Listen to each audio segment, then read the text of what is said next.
rare and balanced view on politics in today's world. Based on facts, born of rationality, common sense, and logic, providing context on today's events, this is American Perspective with Rick Thomas. Hello, everyone. Welcome to American Perspective. Oh, goodness.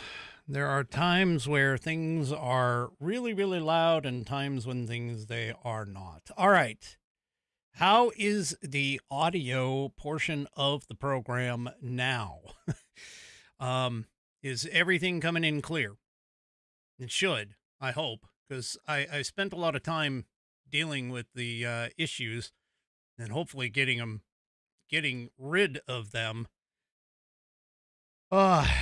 Okay. Well, hopefully things will be going to plan. So there we go. Video good, audio good. Thank you very much for the feedback. I do appreciate that. Okay. Now there are a few things that unfortunately I kind of screwed up. I made a mistake and erased a few of my automations in the process, and so I will be doing things manually. So if I screw up, don't be surprised. Let's just put it that way. All right, got a great pet of the week for you tonight. A new submission for the feline persuasion for tonight. And yes, the content is shaky. Content's always shaky around here. Anyway, so there we go. We will go ahead and get things kicked off here with Coco, Cam, and Sean for the Pledge of Allegiance. Now, for those that don't know,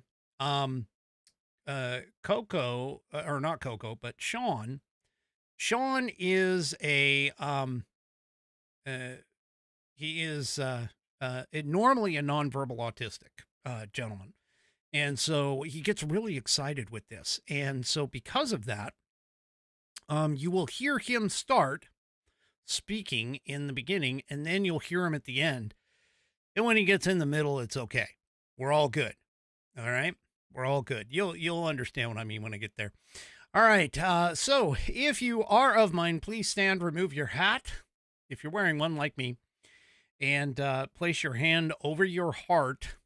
And let's all get together and follow along with Coco, Cam, and Sean in the Pledge of Allegiance.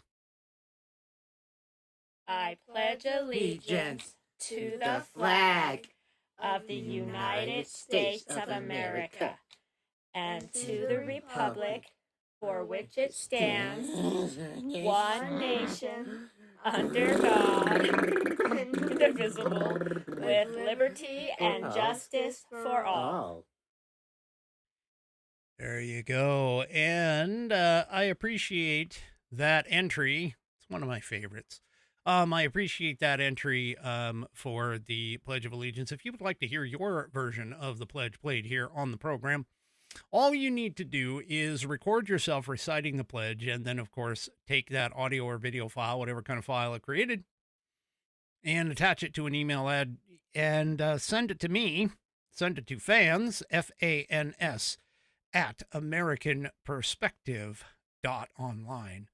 That's fans, F-A-N-S, at AmericanPerspective.online. Okay. Yeah, Outlaw Dogs. Outlaw Dogs has been kind of breaking out into her own little thing. She's been doing about 15 minutes a day. Unfortunately, she comes on during the middle of my workday, so I don't get a chance to jump over there that often.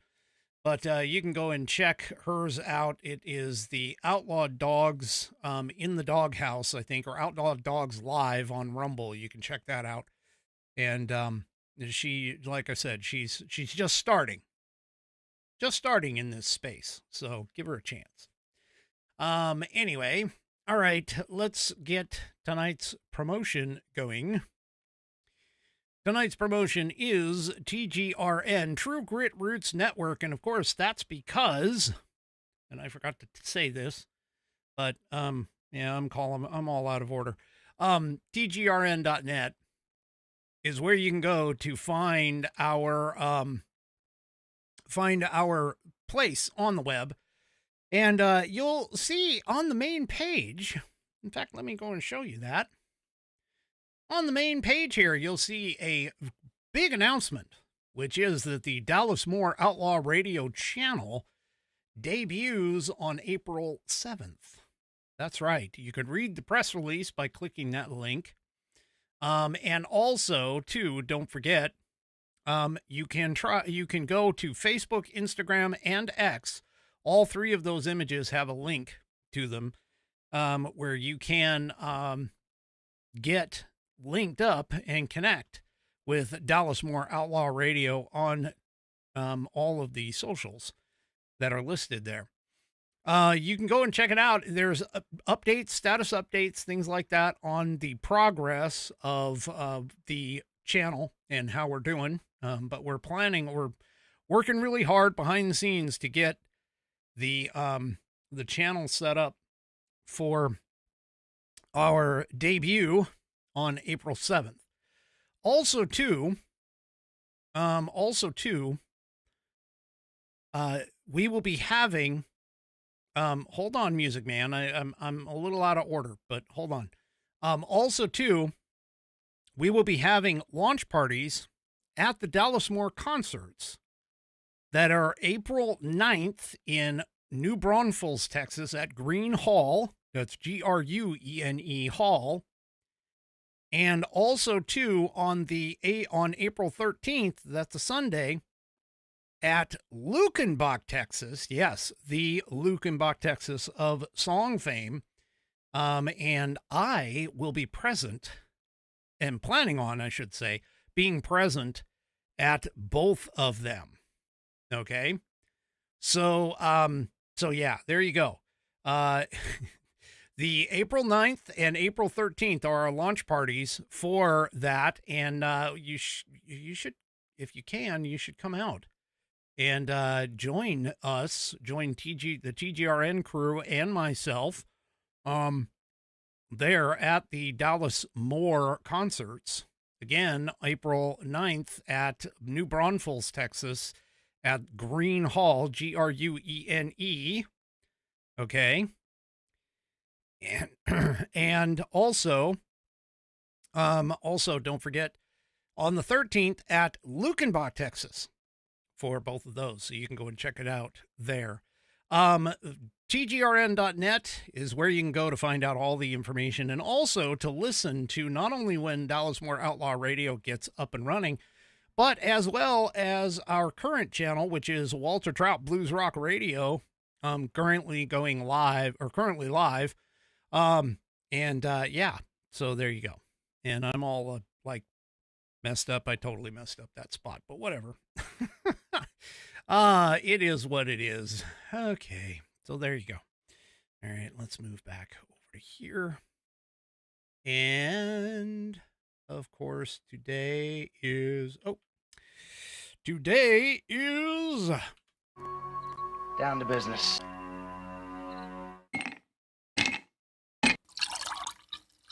That's the nectar of the gods, baby. Yes, that is Whiskey Wednesday. It's like Taco Tuesday, but for badasses. And tonight, I am drinking out of the Four Roses single barrel bottle that I have here. And it's about just a little over a half gone. So there you go. And I am drinking it out of the True Grit Roots Network glass for tonight with the stones on the bottom. As my whiskey warriors are famous for saying, at least one in particular, it takes stones to drink with whiskey. So, here we go.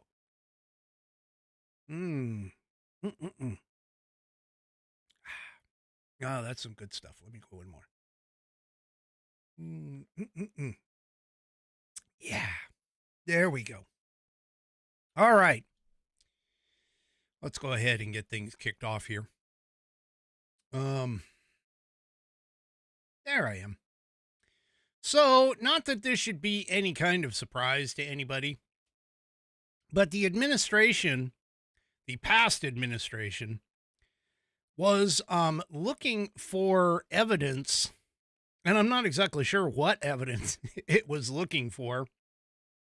But remember when the administration famously paused liquefied natural gas export projects? And remember how I told you that Mike Johnson, Speaker of the House, went to the White House and said, you pause this. Why? You're hurting my constituents in the state of Louisiana. And Joe Biden famously goes, I didn't do that. I know that didn't sound like him, but whatever. And he says, I didn't do that. Well, of course he didn't do that. He didn't do that because of the fact that, well, yeah, he probably didn't. As we know, the auto pen was used quite a bit for old Joe. But one of the things that occurred was they were looking for some evidence, and claimed that it was looking for evidence that would cause them to not cause them to pause the liquefied natural gas. Well, according to here in the Daily Wire, they actually knew about it, and they buried a study.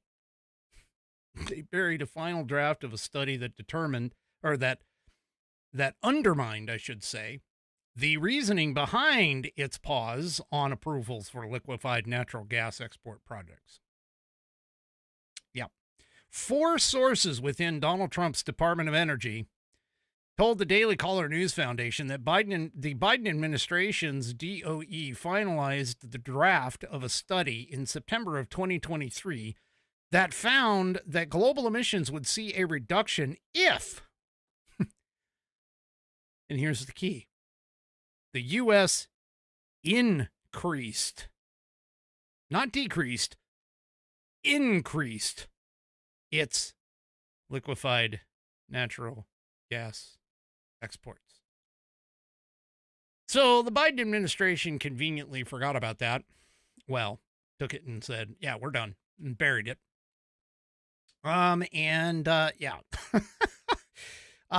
Because the information within that report contradicted what the Biden administration actually wanted to do to appease the environmentalist morons that are running around who argued against liquefied natural gas. The Energy Department, and this is from a source that told the Daily Caller, the Energy Department has learned that former Secretary Jennifer Granholm and the Biden White House intentionally buried a lot of data and released a skewed study to discredit the benefits of American liquefied natural gas. One particular source told the Daily Caller. They were prioritizing their own political ambitions over the interests of the American people. And the administration intentionally deceived the American public to advance an agenda that harmed Americans' energy security, the environment, and American lives. Yeah. In Granholm's analysis of the final study, which was released in December of 2024, nearly a year after the Biden administration paused the LNG exports, she claimed the study found that increasing LNG exports would result in higher greenhouse gas emissions around the world. But that's not what the original final draft version stated. A Biden administration official left a comment instructing the staffers to stop working on the study until further notice. A source in the Trump DOE told the Daily Caller that version of the study was never released to the public and was categorized as part of the internal deliberative process. Yeah, sure it was. Yep.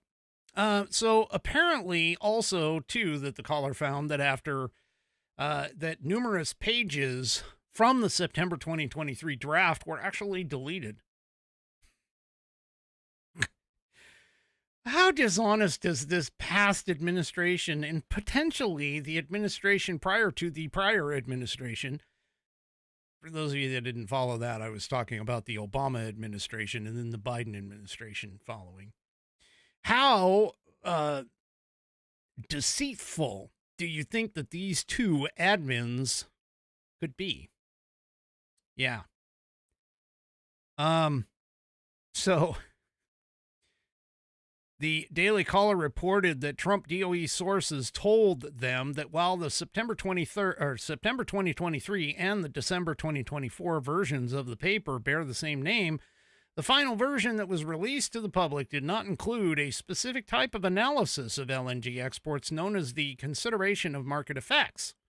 That particular analysis included in the buried September 2023 version of the study, but not what was called the final product, found that U.S. LNG exports would actually bring down global emissions by displacing more polluting sources of energy abroad, and its absence from the December 2024 version allowed the Biden's DOE to skew the final report's findings against increasing LNG exports. Yeah.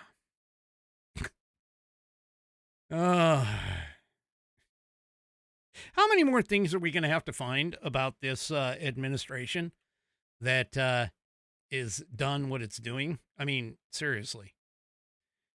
Well, in terms of our shifting gears to the border policy, which, of course, the border, Joe couldn't block the border. Joe couldn't stop people from crossing the border. Joe couldn't do all these wonderful things with the border that Donald Trump in his first 60 some odd days has been able to completely do without congressional approval, without the court system, without Congress acting on anything. Well, Trump now has decided to add another weapon to his arsenal for getting rid of illegal aliens. He apparently, or the administration, apparently is now telling illegal immigrants, read illegal aliens, to self-deport using the Customs and Border Patrol Home app. That's right. Oops, wrong button. That's right. Right here. Donald Trump says that migrants can use the app to get deported the hard way. Yeah. Well, here's a video with it. Let's hope this plays. Meanwhile, the Trump administration turning an app that the Biden White House used to let migrants into the country into a tool for self-deportation. Kurt, the cyber guy, joins us right now. So, Kurt, it used to be called the CBP One app, where you would essentially apply to come into the country during the Biden years. Now it's the CBP Home app, and it's how you go home. Okay, I'm going to go back to Venezuela. You push a button, and then the government's off your back? How's this work? It's exactly how it works. Steve, good morning to you. So after downloading this newly revamped app, CBP Home, now called, there is this option, and it's called Intent to Depart. And you want to click that if you're an illegal alien. And then what it lets you do is then declare that you're leaving, and you go back home, and then you then get a chance to come back to the States a legal manner in the future. So it's a way, instead of getting arrested and going to detention, use the app. It's a DIY option to self-deport. And thanks to the Trump administration, they're like now making it easy to say, all right, we don't have to go through all this drama. I'll go home and I'll do it the right way. I'll come back here and live my American dream when I can apply and do it legally.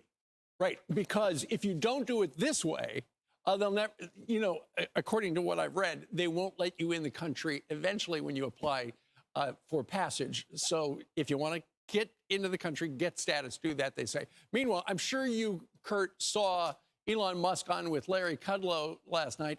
He said this, and we want your reaction. Watch this. Okay. So yeah, there you go. They are, he's setting up the method by which people can actually get deported. Now, don't forget, and this is true, okay? Do not forget that that if you are caught, you can and will likely get what do you call it? You'll get deported, but then once you get deported, your name goes onto a list, and your name goes onto a list, and you can't get back in to can't get back into the country, because once you've been found to have crossed the border illegally here, you're supposed to get deported and not be allowed back in. Yeah. Okay. So there you go. Let's go ahead and just make it, let's just make it easy to deport people, because, you know, gosh forbid that, that we actually, you know, have to go around and pick people up. That's just going to cost us more money and time. So, hey, here, as a part of the CBP Home app, you can just tell us that you're leaving, get the hell out, and you'll have a chance to come back later. That's basically how it is. So apparently the message is going to go out in a video set to release on social platforms this week, social media platforms, calling on all illegal aliens to use the CBP Home app to announce their departure from the company. The from the country. The DHS unveiled the app earlier this month after removing the Biden-era CBP-1 app, which was allowing migrants back in, or allowing migrants to come into the country. So Trump apparently says in this video that people in our country can self-deport the easy way, or they can get deported the hard way, and that's not pleasant. The Biden administration exploited the CBP-1 app to allow more than 1 million aliens to illegally enter the United States. Now my administration is launching the CBP Home app to give people in our country illegally an easy way to leave now and self-deport voluntarily. If they do, they will have the opportunity to potentially return legally at some point in the future. But if they do not avail themselves of this opportunity, then they will be found. They will be deported, and they will never be admitted to the United States ever again. Trump adds. He also goes on to say in the video that the CBP Home app is the safest option for both illegal aliens and law enforcement, in addition to allowing law enforcement to focus resources on apprehending and deporting illegal aliens convicted of violent crimes, sort of like the 25 or 28 or whatever it was, the people that got kicked out to El Salvador. Anyway, so there you go. Yep. That's awesome. Yeah. There you go. Just fantastic. Fan-freaking-tastic. Well, I don't know if anybody noticed, because to be honest with you, the majority of our border is land. So I'm not exactly sure what this is doing, potentially. Yeah. I don't know. Let's take a look at this. According to Town Hall, a U.S. Navy warship was deployed to the southern border. Really, a Navy destroyer was deployed to the Gulf of America to help stop illegal immigration at the southern border. Now, I could see if they were coming from like Cuba and coming across on boats to Florida, which the, Coast Guard already does a pretty good job of that. But now we've got the Navy getting involved. So the USS Gravely, a Arleigh Burke-class guided missile destroyer, was sent to the Gulf of America over the weekend to focus on border security operations, the Department of Defense confirmed. Sean Parnell, chief Pentagon spokesman, yay, says USS Gravely departed from Naval Weapons Station Yorktown, Virginia for a scheduled deployment to the Gulf of America. The ship will carry members of U.S. Coast Guard Law Enforcement Detachment.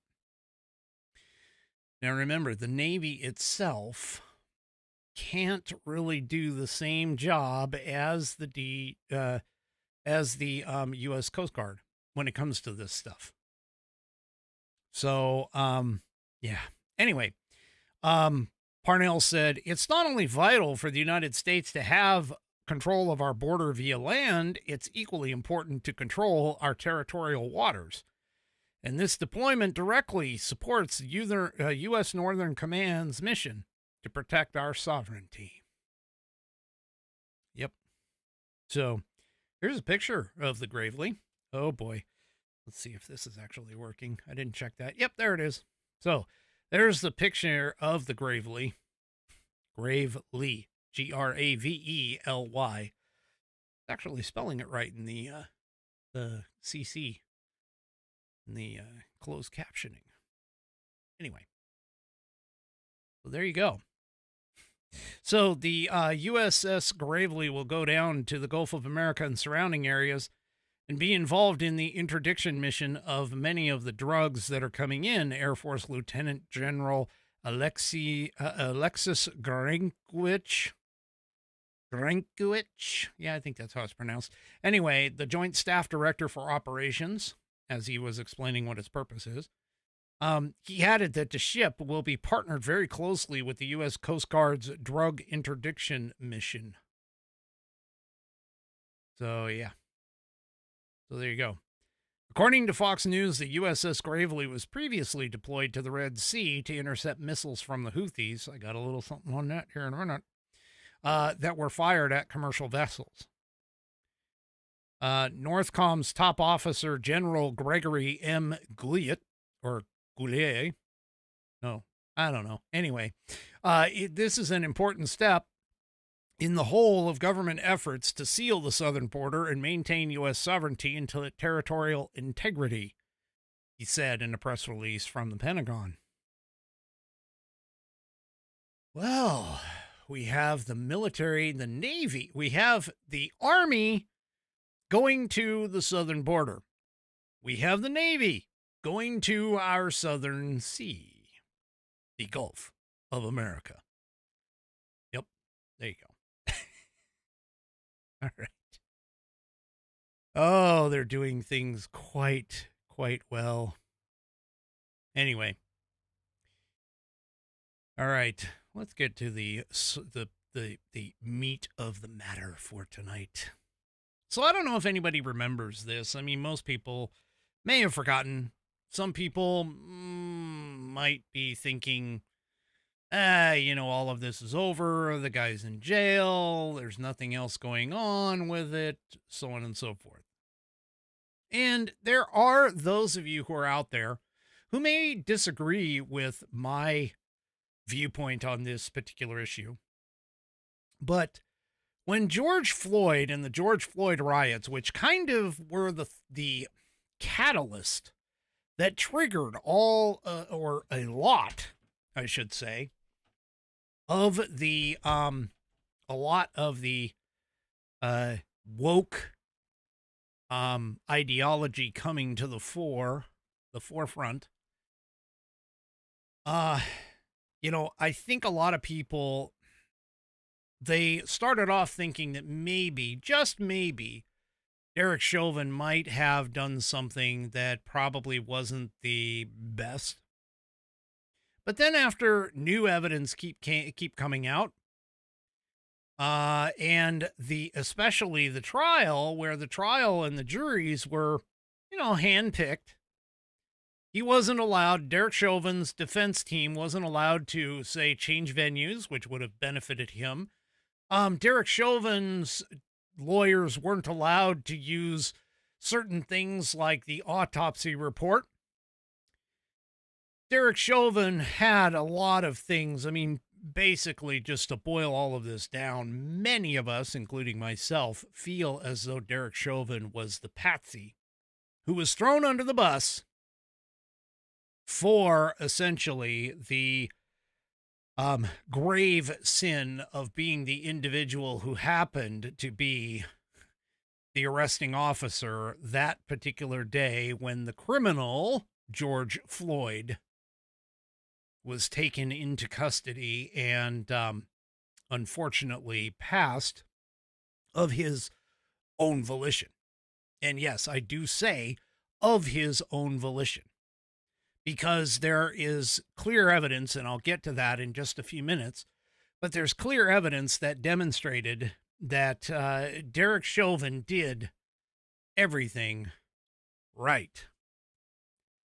Now, there happens to be another individual who has a much wider audience than I have, who is making a 100% public push toward having President Donald Trump pardon Derek Chauvin for the federal crimes that he was convicted of. Now, here's the thing. This won't necessarily change, okay? This won't necessarily change the state charges that Derek Chauvin has been convicted of. But it will clear him of any of the federal charges that he was convicted of. So here, the Daily Wire, in particular, Ben Shapiro, has written a letter to Donald Trump and is basically telling Donald Trump that he himself was actually wrong about the whole thing. Now, he started off thinking that maybe there was something to this, but then as the evidence started to come out and things started showing that Derek Chauvin did not, in fact, kill George Floyd, Ben Shapiro changed his mind, which we're all allowed to do. Let's just face it. Well, he went ahead and wrote this letter. I'm not going to read it to you. You can read it for yourself if you go to the link that is provided in the show description. But the thing is that he is writing this letter and he's putting together an expose. The first episode has already been released. And it's going through, he's doing it as I think it's like a 3 or 4 or 5 part series, something like that. It's a multi-part series. And he's going through and making the case. Okay, making the case for pardoning Derek Chauvin of the federal crimes. Now, you can find that petition. And he's got a petition to put up. But you can find the petition here. This one is get.dailywire.com/pardon-Derek. But I actually think you can also get there by doing, I think it's pardonderek.com, I think. I'm not 100% certain. But you've got the links there in the show notes, in my show notes, for where you're going to go, where you can go. Now, you can sign the petition to go ahead and be a part of this. And here in the petition, okay, or on the petition page, he also has the letter.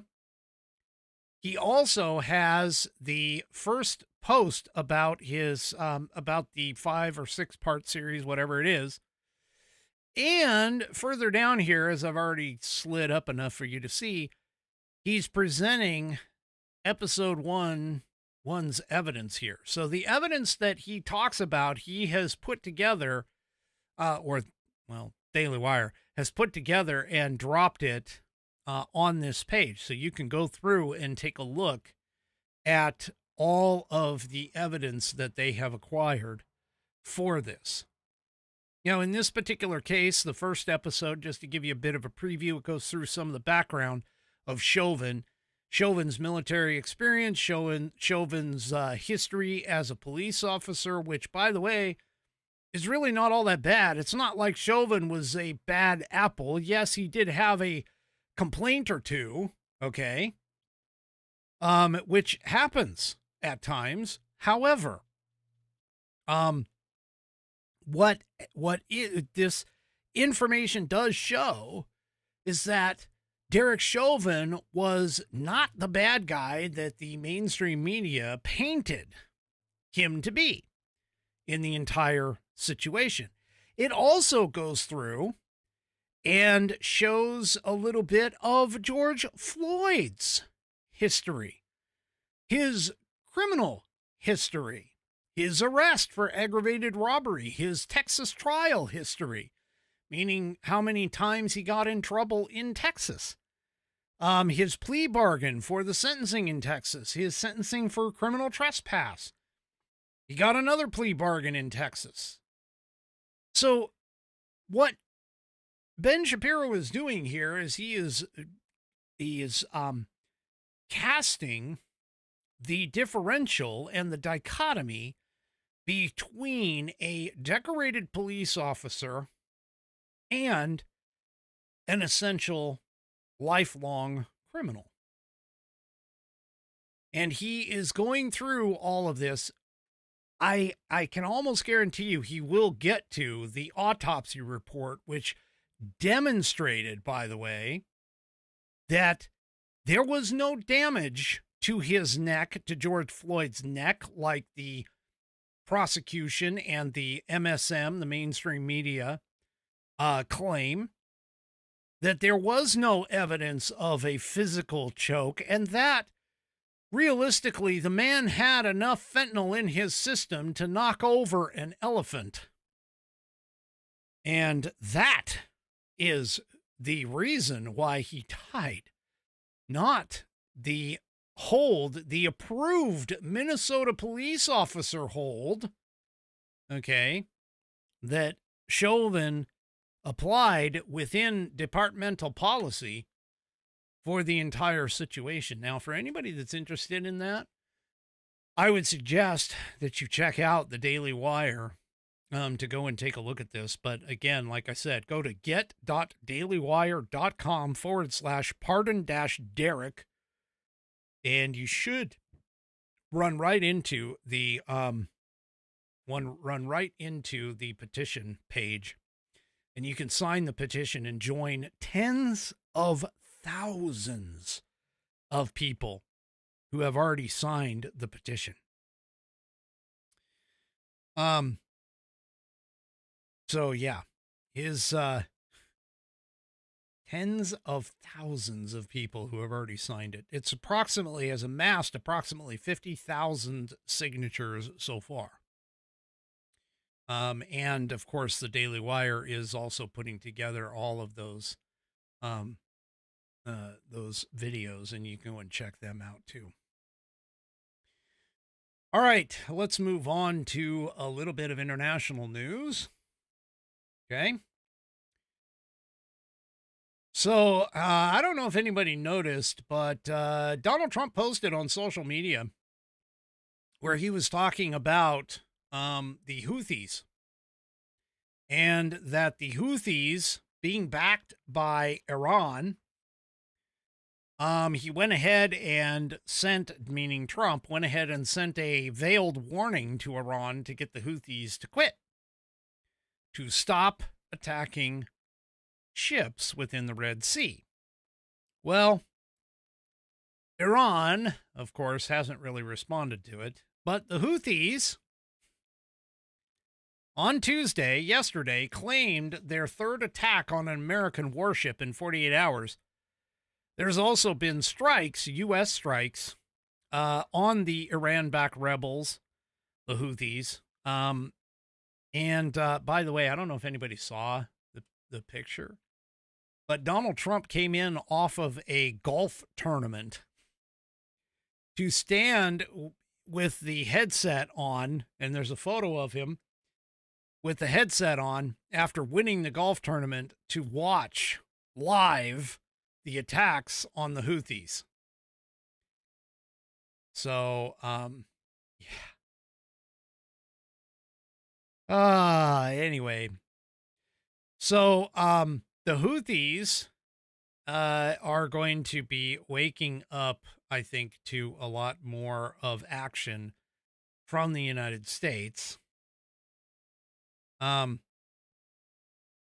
they claim, all right, they claim that they are targeting things like the USS Harry S. Truman Carrier Group with missiles and drones, making the attack the, quote, third in the past 48 hours in the northern Red Sea. Now, here's the problem with this. Yeah, they have rockets and drones and things like that, but we're spending literally thousands of dollars to take out rockets and drones that are like, I don't know, worth maybe 500. Anyway, the Houthis said told Telegram that they had targeted that carrier group.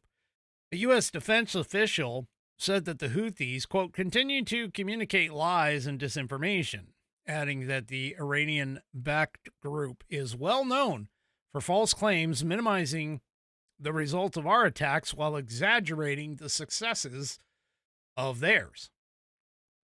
So, U.S. Air Force Lieutenant General Alexis Grandwich, which we talked about earlier, told reporters it was hard to confirm the attacks claimed by the Houthis, as the rebels were missing their targets by over 100 miles. Yeah. Now, the Houthi media said that the fresh U.S. strikes hit the Hodeida and Al-Saif regions on Monday, and the capital of Sana'a, S-A-N-A-A, early Tuesday, after tens of thousands demonstrated, I guess in the streets, chanting "Death to America, Death to Israel" in Sana'a. There were also large crowds in Saada, or Saada, S-A-A-D-A. These guys have really got a lot of wonderful use of the letters in the language. I'm sure it has something to do with the crossover between English and Arabic. But anyway, the birthplace of the Houthi movement, and demonstrations in Demar, Hodeida, and Amran. The protests came after Washington launched a fresh campaign of airstrikes on Yemen beginning on Saturday, attempting to pressure the Houthis into ending their attacks on Red Sea shipping. The U.S. strikes killed 53 people and wounded 98 on Saturday, according to the Houthi-run health ministry.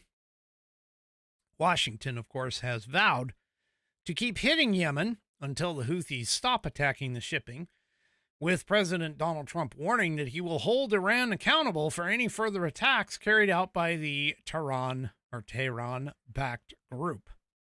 Trump posted on social media saying, "Every shot fired by the Houthis will be looked upon from this point forward as being a shot fired from the weapons and leadership of Iran, and Iran will be responsible." Iran responded and called his statement belligerent. Yeah. Yep. Anyway, in a televised interview, Secretary of State Marco Rubio said that the Houthis do not exist without Iran, which is true. I mean, the same thing goes for the Hamas and also the Hezbollah. That if the money that got funneled into Iran by Joe Biden, releasing that $6 billion, that never would, October 7th never would have happened if Biden had not allowed that to happen. So anyway, so the Houthi-controlled capital was hit by heavy airstrikes, including northern districts frequented by the rebels' leadership. These are the first U.S. strikes since Trump returned to office in January. National Security Advisor Michael Walls told ABC News that Saturday's strikes targeted multiple Houthi leaders and took them out. The Houthis have not responded to Walls' claim. The Pentagon said Monday that it had struck 30 targets in its ongoing campaign in Yemen. So, yeah. Now here's why. I mean, this is literally why. So the Red Sea trade route, according to the piece here in Newsmax, normally carries about 12% of the world's shipping traffic. However, the Houthi attacks have forced many companies to detour around southern Africa. These are costly. They add time and they add money.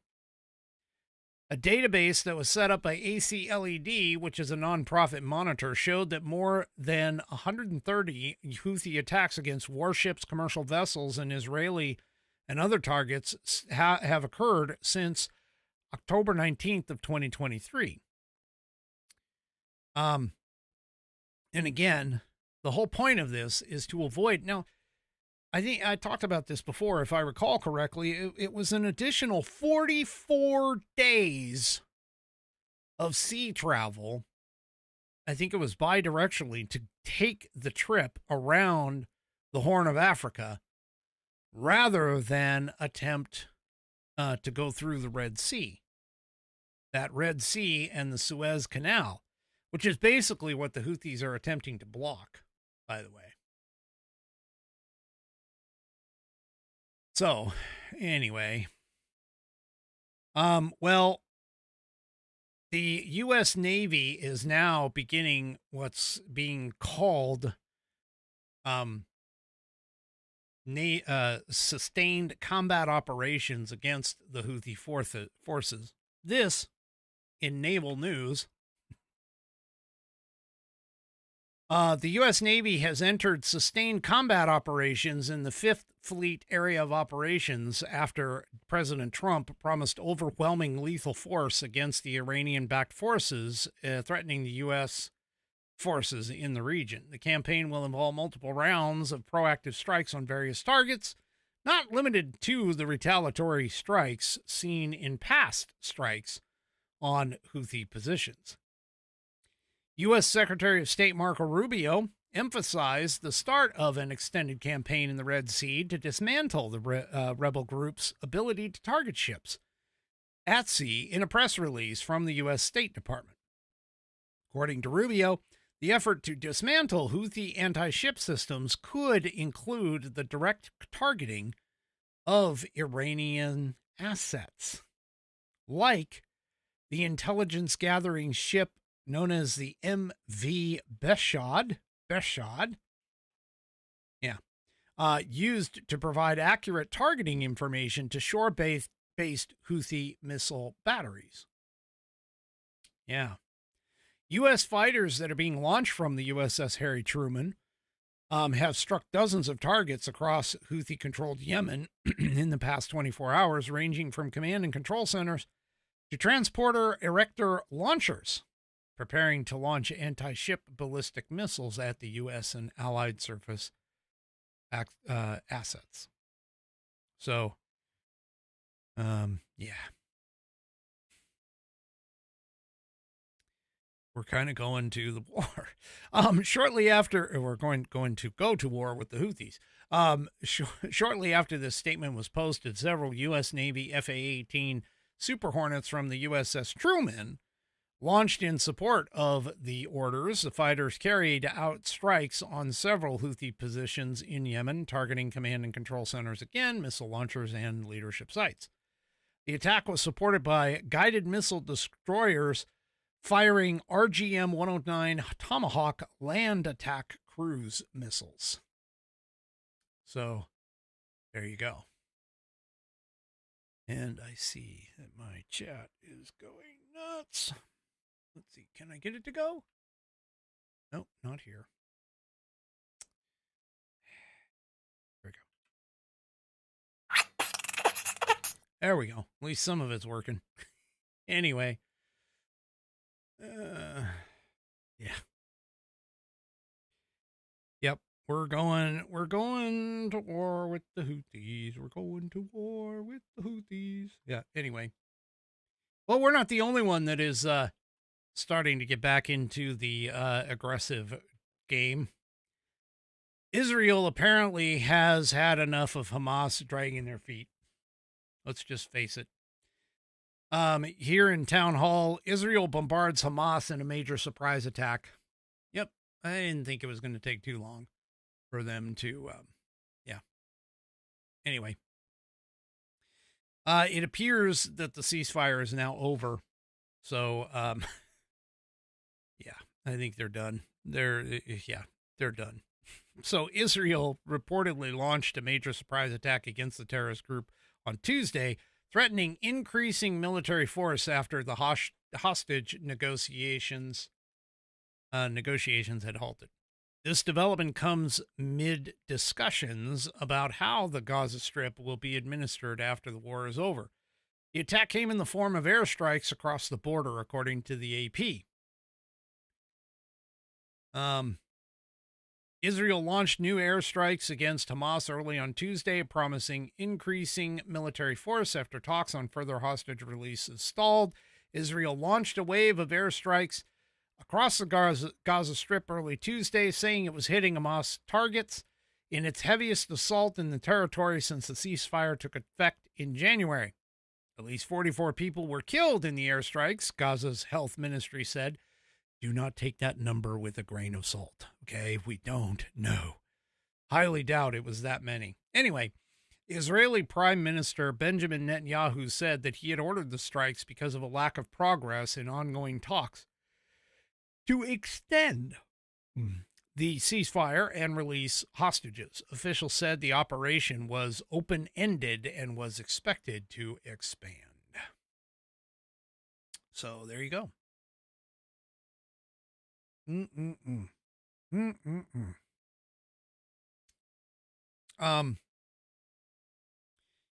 Hamas warned that these new airstrikes breached the ceasefire and put the fate of the hostages in jeopardy.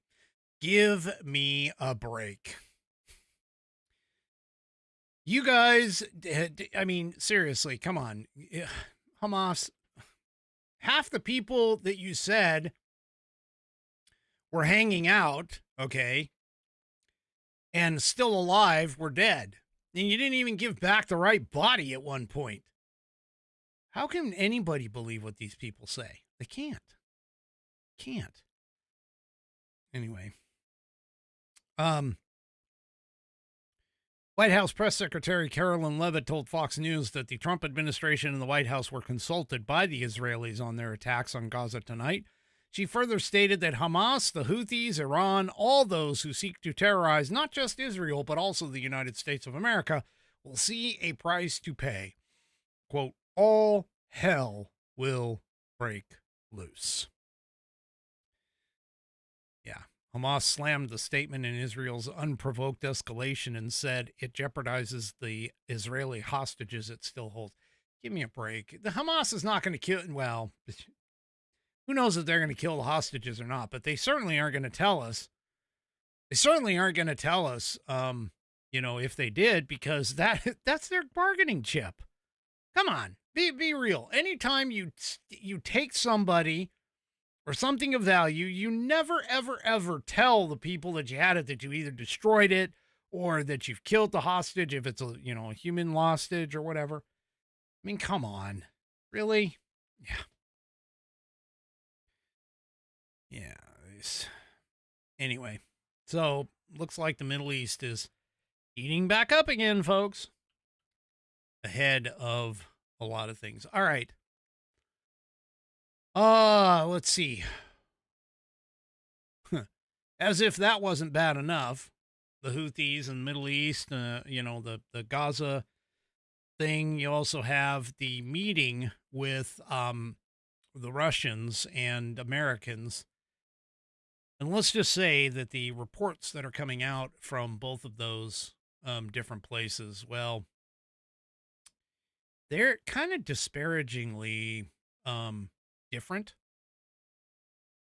What I mean by that is that it sounds as though from the American side that, hey, we've put together a great, we've gotten a lot of things off the plate. We've done some fantastic work trying to get this peace deal signed, so on and so forth. Yeah. And, yeah, That isn't exactly the way that the Russians portrayed it.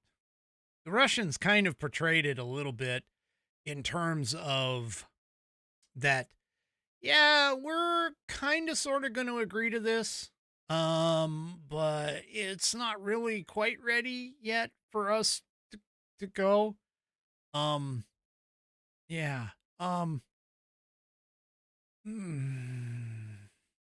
Yeah.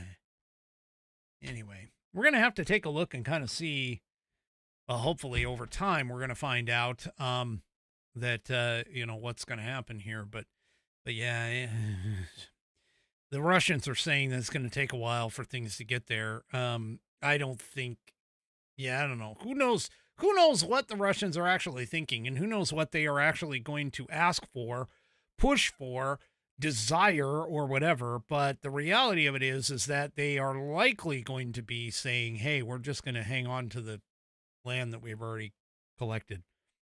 One thing that they did say, though, that the Russians did make clear, was that no security guarantees need to be made toward the Ukrainians. That the Ukrainians can't join NATO at all. We know that. So, yeah. Anyway. So things have sort of, I won't say that they've stalled, but they have a difference of progression between the U.S. and the Russian viewpoints. Let's just put it that way. Well, the Chinese, not to be outdone, yeah, they've kicked back up again. They've been quiet for quite some time. I mean, I would have swore that if they were going to do something, it was going to be right before Joe Biden left office. I honestly, I would have lost the bet, but I would have laid money down on the fact that the Chinese would have invaded. Okay. Would have invaded, Taiwan, or at least blockaded them or something. Well, they've now kicked up operations again, at least from what we can tell.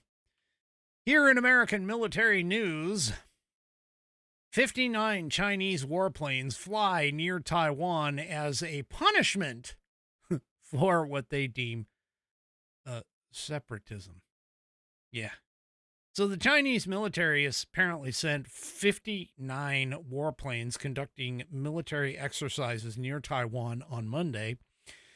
Chinese officials claimed that the military exercises were executed as a punishment for the separatism promoted by Taiwanese President Lai Ching-te.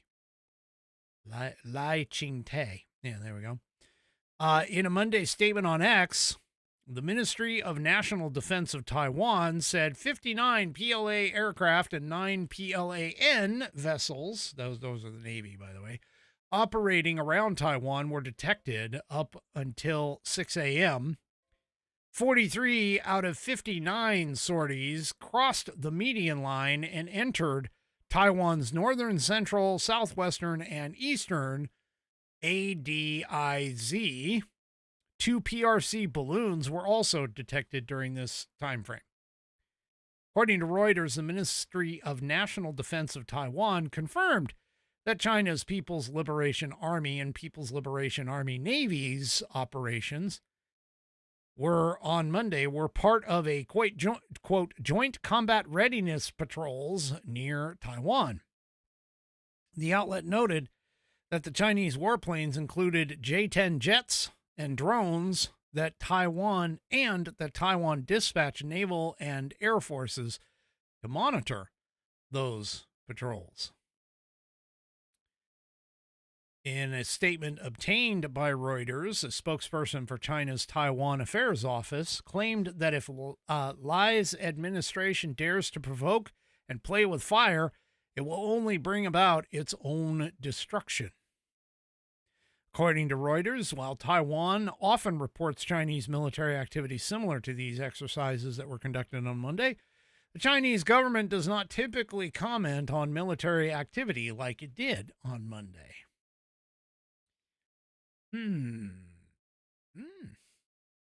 Interesting. So anyway, once again, they are, now, the Chinese are kind of escalating things. Now, also, according to Reuters, security officials in Taiwan have previously claimed that China is attempting to normalize military exercises near Taiwan by executing patrols every 7 to 10 days, similar to the ones that were carried out on Monday. So, there you go. They are escalating. Oh, jeez. Excuse me for just a second.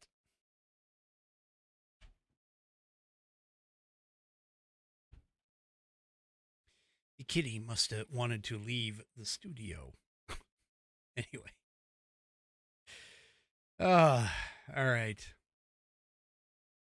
Well, looks like I might be ending a little early tonight, but because I only have one more article here. So this woman, I wish she would just go away. It's kind of like some of the other Democrats that we have, especially the Democrat politicians like Tim Walz, Kamala Harris, Gavin Newsom, Adam Shifty Schiff. You know, those people. Yeah, they all just should go away. I wish they would. But this one young lady, yes, I will get Pet of the Week. I promise. I do have one. But this one lady in particular, yeah, she really just needs to go. I mean, she's quit her professional career. But now she's like some sort of a spokesperson, I guess, and people still listen to her, but I don't understand why, but here you go. In Breitbart, Megan Rapinoe rails against depraved Trump following trans athlete ban. Okay, keep in mind, this lady was on team. The U.S. women's national soccer team that got defeated by 15-year-old boys from Dallas FC. And yeah, she's talking about trans athletes. Oh my gosh. Anyway, she's a hardcore leftist, of course, as this article points out. Former U.S. soccer star Megan Rapinoe is calling President Donald Trump depraved over his federal ban on transgender athletes in women's sports in the nation's schools. She apparently went nuclear on an interview with the Mundial magazine over the president's changes to federal Title IX rules to ban males who identify as females from playing in girls' and women's sports in schools that take federal tax dollars. Folks, yeah. Title IX, people, Title IX. Title IX was created specifically to protect women in sports, to give women their own spaces in sports, because they did not have women's sports back when Title IX was created and ratified and passed. Do these Democrats, I mean, seriously, do these Democrats even think about this? I mean, hell, if this is the case, I mean, all we have to do is just let's just remove Title IX. You want men in women's sports? You want men in women's spaces?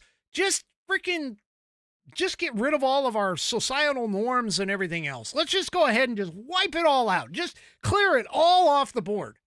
Everything. Okay? I mean, seriously. You guys are sitting here and you're like, it's Title IX. We have to have women's sports. No, the only reason why the boys are going to women's sports realistically is because they know that they can win. The desire to win is so strong, they have to get in there and they have to be able to. I mean, when you take the 200th ranked tennis male, and he goes up against the number 1 ranked tennis female, meaning Serena Williams, or I don't remember if it was Venus. I think it was Serena. And they they basically beat her 6 straight sets, and he's the 200 ranked player. You have a swimmer who is like 300th ranked in the nation. And what did he do? Yeah. Jumped into women's sports and became number 1. I mean, and again, I point out that the women's national soccer team lost to U15 players. U15 boys, by the way. And it wasn't just like a 1-goal loss. You know, it wasn't like, oh, this is really close. No. It was a rout. It was several goals. Anyway. All right. And Judge, yes, I did get your email. I do have them. I was planning on, I've been trying to deal with some other things first. So I haven't been as responsive about stuff with that. But anyway, so, Rapino, to getting back to, yeah, here we go. All right, this is fine. I'll check and see if this thing works. Mine as well, huh? We're off the rails in my chat, of course. Anyway, so Rapino talked about, don't tell me it's about the rights of women's sports. This is totally disingenuous, or that is totally disingenuous to say that. Really? I mean, seriously, really?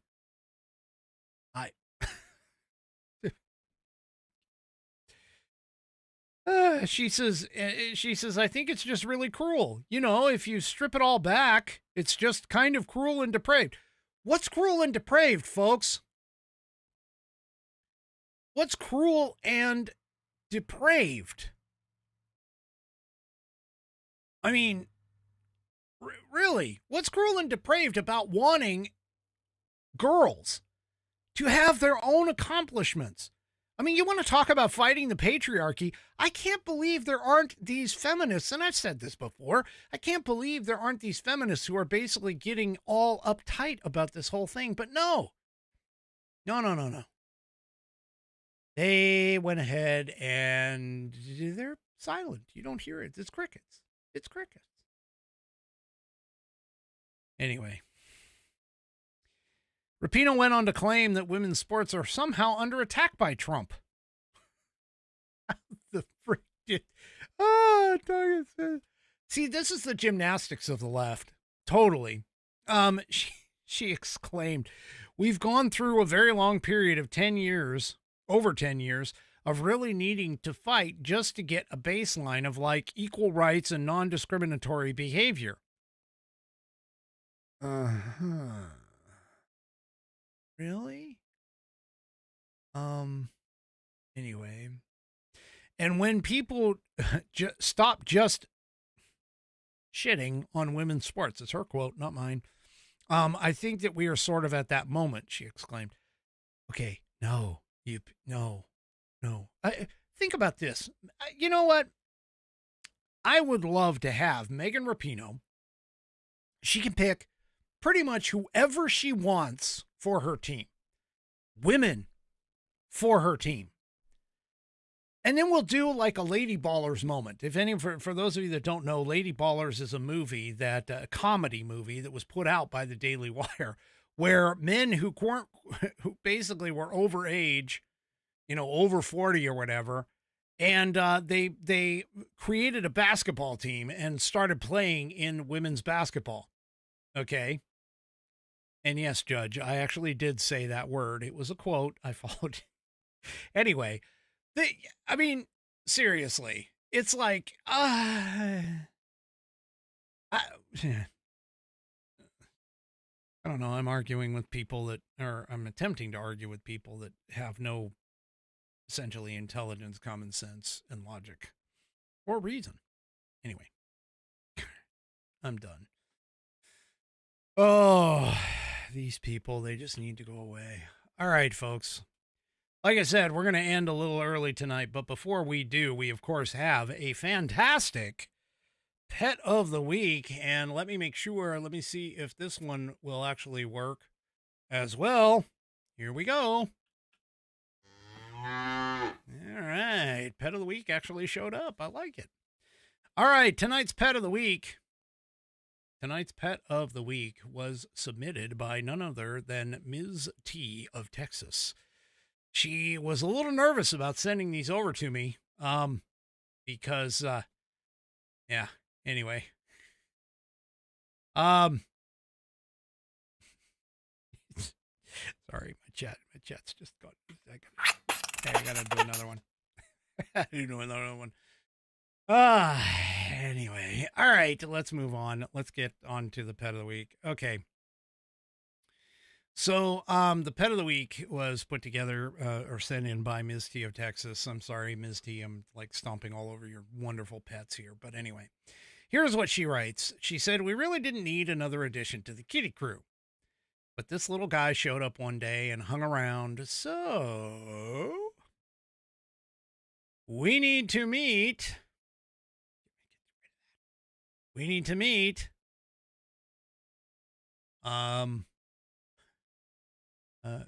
Cinestics. Oh, I pronounced it wrong. Cinestic. Spelled Cinestics. I mean, let's come on. Anyway, because of his cinnamon color and darker stripes, like a cinnamon stick. Okay. So in this picture here, they're sitting on a back stairs, it looks like, or some sort of stairs to a deck. Cinestics is the one down toward the middle of the stairs. The one at the top is Yowl, and Yowl's been on the show before. Okay. But there you go. So Cinestics is, if they found out that Cinestics actually, belongs to the neighbors on the other side of of a wood lot that's nearby them. But that dog, or that house's dog, scared them off and he refused to go back. Okay. Side note, that's how Badger came to be ours.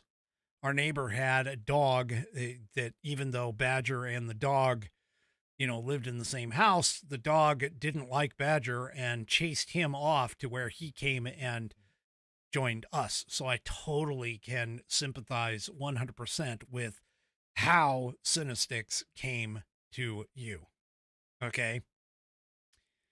Anyway, he's made himself a home, or at home, I should say, and the other cats have allowed him to insert himself into the crew. He and Sir Yowl stay outside during the day, hanging out on the stairs to the building out back, or lounging around in the flower bed up front.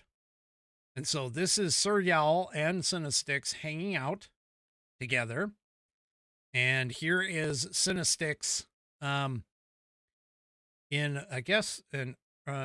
this one's cautiously approaching anyone. It's obviously, I mean, anytime you have a cat that's like outdoors, they really are cautious. In fact, side note, Badger didn't really like me the first year and a half that he came to live in the area. And it wasn't until he actually kind of found out that I was not that bad. Okay. Before he decided to come and live with us. So this is Cinestics, and then here's Cinestics hanging out in the herb garden. So, yeah, so there we go. That's Cinestics, the kitty. Yep. Pet of the week. So, thank you for submitting Cinestics. Cinestic. Anyway. However it's pronounced. I mean, I can't put a southern drawl on it because I'm just not good at it. I mean, you guys have heard my southern drawl, so it's it's not like I can really do much there. Oh, let's see if I can get Cinestics a little bit bigger so everybody. Ooh, there he is.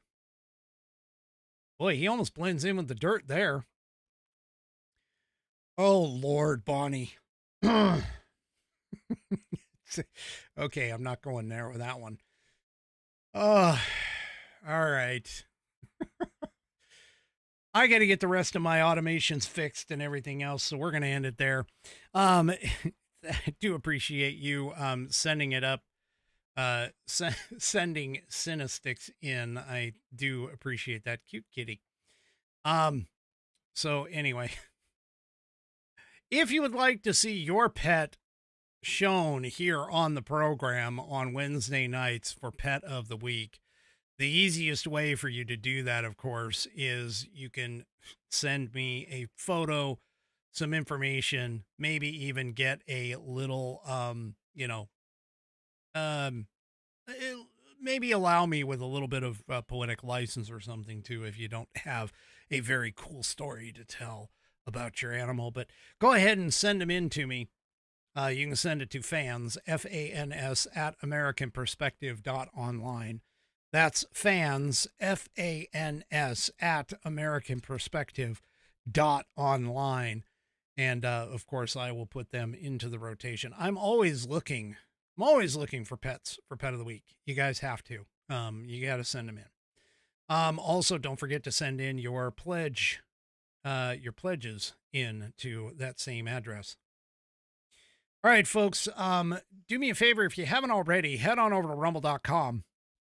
Join us, there by getting an account. It's free. And once you are signed up and signed in, you can search up the American Perspective channel and then hit that green follow button to make sure you get notified every time I go live. I will be here, hopefully, tomorrow night, 5 p.m. Pacific, 8 p.m. Eastern Time, right here on American Perspective. Have a great rest of your evening, and hopefully I will get the rest of these little technical difficulties under control. But we will see you tomorrow night. Have a great rest of your evening. Good night, everybody.